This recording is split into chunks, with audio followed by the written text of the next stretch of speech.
আসসালামু আলাইকুম। ২৯ নম্বর সৃজনশীল।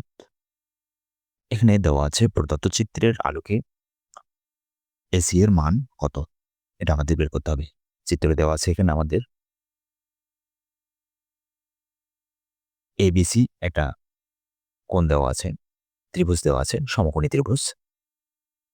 সমকোণী ত্রিভুজের কোণ এবি বাহুর দৈর্ঘ্য হচ্ছে ১ এবং বিসি বাহুর দৈর্ঘ্য হচ্ছে √3 এবং কোণ বি হচ্ছে 90 ডিগ্রি বা এক সমকোণ। আর এই এ কোণের পরিমাপ দেওয়া আছে x+y এবং সি কোণের পরিমাপ দেওয়া আছে x-y। তো এখান থেকে আমাদের প্রথমে কি বের করতে হবে? এই এ এবং এই যে সি এর এই মানটা আমাদের বের করতে হবে। অর্থাৎ এই বাহুর দৈর্ঘ্য কত এটা আমাদেরকে বের করতে হবে। তো চলেন আমরা শুরু করি। তো আমরা কি করছি? প্রথমে এসি এর পরিমাণ কত?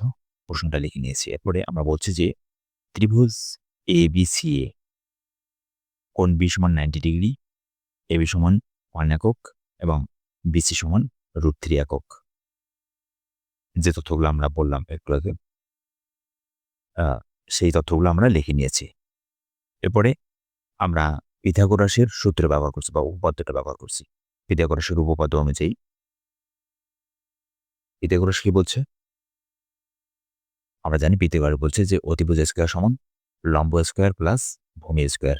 তো এখানে আমাদের অতিভুজ হচ্ছে এসি, এটা হচ্ছে অতিভুজ, আর লম্ব হচ্ছে এবি,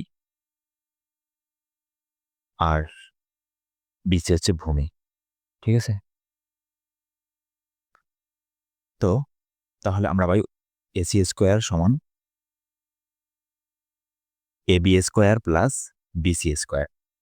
ঠিক আছে? চিত্র অনুযায়ী। তাহলে AC square is equal to এখানে এবি এর মান কত? এবি এর মান আমাদের দেওয়া আছে 1 একক। তাহলে 1 প্লাস বিসি এর মান হচ্ছে আমাদের √3, তাহলে √3 তারপরে স্কয়ার। এরপরে আমরা কি করতে পারি যে 1 এর উপরে স্কয়ার করলে 1 হয়, প্লাস আমরা যদি √3 এর উপরে স্কয়ার করি তাহলে স্কয়ার আর রুট কাটা যাবে, তাহলে থাকবে শুধু 3। তাহলে 1 প্লাস 3, তাহলে AC square is equal two 1 আর 3 যোগ করলে কত হচ্ছে? 4। ঠিক আছে? তো এরপর আমরা কি করব? AC square is equal two 4। এখান থেকে স্কয়ারটাকে যদি আমরা বাম পাশ থেকে ডান পাশে নিয়ে আসি তাহলে কি হয়ে যাবে? এই যে রুট হয়ে যাবে। ঠিক আছে? তো রুট হয়ে গেল, তাহলে √4 পরের উপরে যদি আমরা রুট করি তাহলে কত পাবো? 2 পাবো। ঠিক আছে? কিভাবে পাবো দেখেন? 4 কে আমরা কিভাবে লিখতে পারি? 2 এর 4 স্কয়ার লিখে লিখতে পারি, তাই না? 2 দুগুণা 4। তো এই স্কয়ার আর রুট কাটা গেল। তাহলে কি থাকলো? 2 থাকলো না? তো এইভাবে আমরা মূলত 2 টা পাই। তো এটাই হচ্ছে আমাদের এসি এর মান। তাহলে আমরা বলতে পারি যে এসি সমান কত? 2 একক। যেহেতু আমাদের এখানে একক দেওয়া নেই, তাহলে 2 একক লিখছি আমরা। তাহলে অতএব এসি এর পরিমাণ 2 একক বা এসি সমান 2 একক। এটা হচ্ছে আমাদের ক এর অ্যান্সার। ঠিক আছে?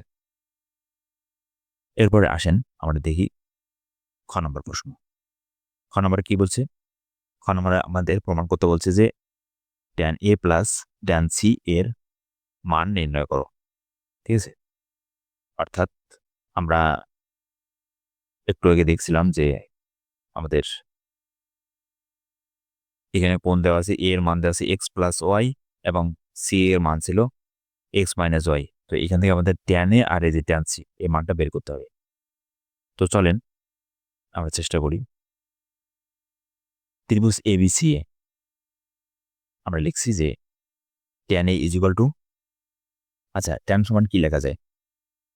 এই বিষয়টা যদি আপনারা মনে না থাকে আপনাদের লম্ব বাই ভূমি tan সমান লেখা যায়। ঠিক আছে? তো এই লম্ব বাই ভূমি কি বলা হয় কখনো, কখনো বিপরীত বাহু বাই সন্নিহিত বাহু। ঠিক আছে? তো ২ ভাবেই বলা যায় বিষয়টাকে। তো এখানে আমরা সূত্রে লিখছি বিপরীত বাহু বাই সন্নিহিত বাহু। ওকে। এখন আসলে এখানে কিন্তু আমাদের এই চিত্র অনুযায়ী লম্ব দেখাচ্ছে এই এবি বাহু আর ভূমি দেখাচ্ছে আমাদের বিসি বাহু। তাই না? আমরা লিখছি একটু আগে। তো আমরা এখানে কি লিখছি? tan A সমান বিপরীত বাহু বাই সন্নিহিত বাহু। ঠিক আছে? তো বিপরীত বাহু মানে হচ্ছে লম্ব। এখানে লম্ব বলতে পারেন এটাকে। আর সন্নিহিত বাহু মানে হচ্ছে ভূমি। ট্যান সমান লেখা যায় লম্ব বাই ভূমি অথবা বিপরীত বাহু বাই সন্নিহিত বাহু, দুইটি সেম জিনিস। ঠিক আছে? কিন্তু প্রশ্নটা হচ্ছে যে এখানে আমরা কি লিখছি? বিসি বাই এবি, তাই না? তো ট্যান সমান যেহেতু লম্ব বাই ভূমি হয়, লম্ব বাই ভূমি হিসেবে আমরা বলি, তাহলে তো সেই হিসেবে এখানে লম্ব হচ্ছে এবি, তাই না? আর ভূমি হচ্ছে বিসি। তাহলে এখানে তো এবি বাই বিসি হওয়ার কথা। এবি বাই বিসি এরকম হওয়ার কথা, তাই না? কিন্তু এখানে কি লিখছি? BC by AB. তো এখানে গুরুত্বপূর্ণ বিষয়টা হচ্ছে যে আমরা আসলে কোন কোণের সাপেক্ষে চিন্তাগুলো করতেছি বা চিন্তা করতেছি সেটা হচ্ছে গুরুত্বপূর্ণ বিষয়। ঠিক আছে? এইখানে যে আমরা এই এবি বাহুটাকে লম্ব বললাম আর এই যে বিসি বাহুটাকে ভূমি বলতেছি, এটা আসলে আমরা কোণ বি এর সাপেক্ষে বলছি। ঠিক আছে?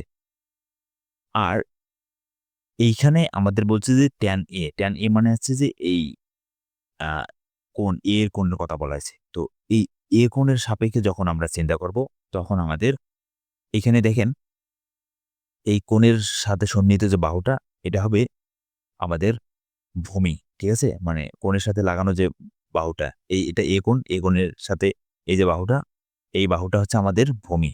ঠিক আছে? আর এর বিপরীত বাহুটাই হচ্ছে লম্ব। তো এই এ কোণের বিপরীত বাহু হচ্ছে বিসি। ঠিক আছে? তো এইজন্য এইখানে আমরা লিখছি বিসি বাই এবি। অর্থাৎ এই এ কোণের সাপেক্ষে এইখানে আমাদের লম্ব হচ্ছে বিসি এবং ভূমি হচ্ছে এবি। ঠিক আছে? তাই জন্য আমরা লিখছি বিসি বাই এবি। দেখেন এই জিনিসটাই আবার এই যে ট্যান সি এর ক্ষেত্রে কিন্তু পরিবর্তন হয়ে যাবে। আমরা একটু পরে এই বিষয়টা দেখতেছি। তো এখন এই বিসি বাই এবি, বিসি কোণের মান কত? বিসি বাহুর মান হচ্ছে আমাদের √3, এই যে √3 আর এবি এর বাহু হচ্ছে মান হচ্ছে 1, তাহলে √1, তাহলে √3/1 সমান হচ্ছে √3। ঠিক একইভাবে ট্যান সি, ট্যান সি সমান কি লিখতে পারি? ট্যান সি সমান ওইটাই লেখা যায় লম্ব বাই ভূমি। কিন্তু এখানে লম্বকে দেখেন এটা হচ্ছে সি কোণ, ঠিক আছে? তো এই সি কোণের সাথে লাগাও যে বাহুটা এটা হচ্ছে আমাদের ভূমি।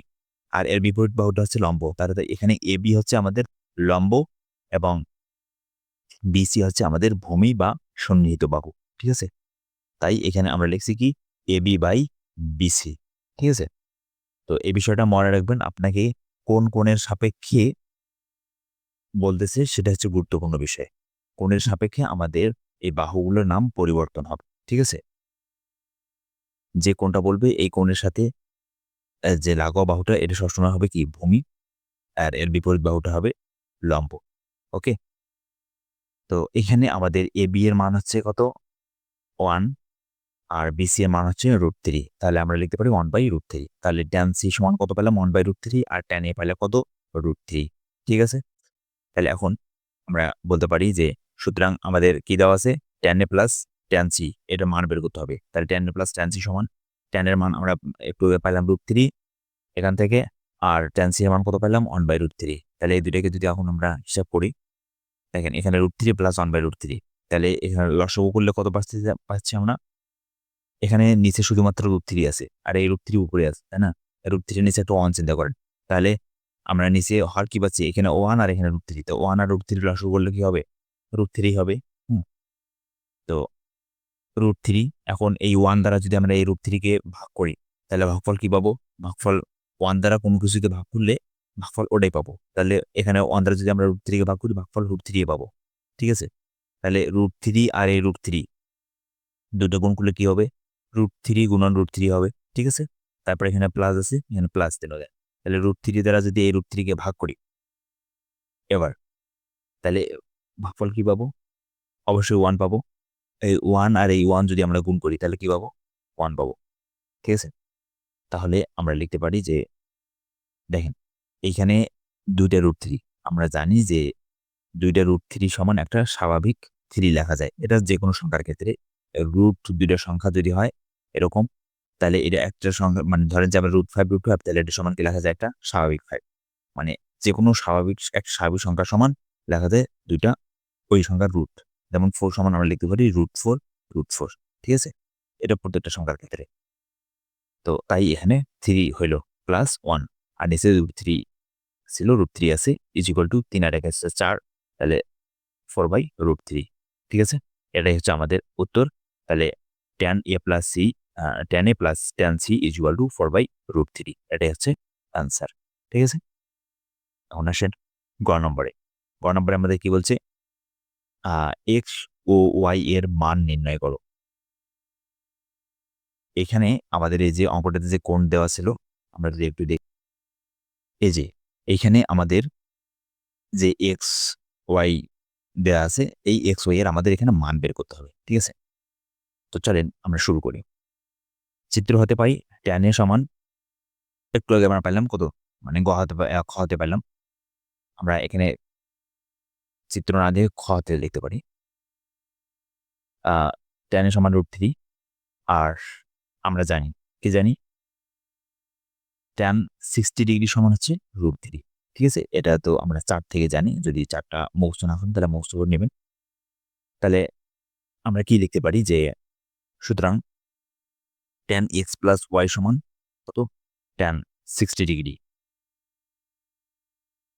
তাহলে আমরা লিখতে পারি যে tan, এই যে এখান থেকে লিখতেছি tan a এর মান কত? এখানে x প্লাস y আছে। তাহলে tan a এর পরিবর্তে লিখলাম x প্লাস y, আর এদিকে আ tan √3, tan এর মান তো √3 পাইলাম, তাই না? তাহলে tan √3 সমান কি লেখা যাচ্ছে? √3 সমান আছে tan 60 ডিগ্রি মান √3, তাহলে √3 পরিবর্তে লিখলাম tan 60 ডিগ্রি, ঠিক আছে? তাহলে এদিকে tan আর এদিকে tan বাদ দেওয়া যায়, হ্যাঁ? তাহলে এখানে কি থাকতেছে? x প্লাস y, আর এদিকে থাকতেছে 60 ডিগ্রি। তাহলে অতএব x plus y is equal two 60 degree. এটা হচ্ছে আমাদের সমীকরণ নাম্বার 1, ঠিক আছে? এটা মনে রাখবেন। এরপরে আসেন, আমরা কি বলছি? আমরা বলছি যে আমরা জানি সমকোণী ত্রিভুজের সমকোণ বাদে অন্য দুইটি কোণের সমষ্টি 90 ডিগ্রি, ঠিক আছে? আমরা জানি যে যেকোনো একটা ত্রিভুজের আ মানে মোট কোণের পরিমাণ, ৩ টা যে কোণ থাকে, ৩ টা কোণের পরিমাপ ১৮০ ডিগ্রি হয়, ঠিক আছে? তার মধ্যে একটা যদি 90 ডিগ্রি হয়, মানে সমকোণ ত্রিভুজের একটা কোণ তো 90 ডিগ্রি। 90 ডিগ্রি না হলে তো এটা সমকোণ ত্রিভুজ হবে না, তাই না? তো একটা যদি 90 ডিগ্রি হয় তাহলে আর বাকি ২ টা কোণ থাকে না? তো এই বাকি ২ টা কোণ সমষ্টি হয় 90 ডিগ্রি। এটা আমরা এর আগে উপপাদ্য দিয়েও প্রমাণ করে আসছি। মানে জ্যামিতিতে পাবেন এই বিষয়গুলা। তো যাই হোক, এটা মনে রাখেন, মুখস্থ যদি করা হয় মুখস্থ করবেন যে সমকোণ ত্রিভুজের সমকোণ বাদে অন্য ২ টি কোণ সমষ্টি হচ্ছে 90 ডিগ্রি, ঠিক আছে?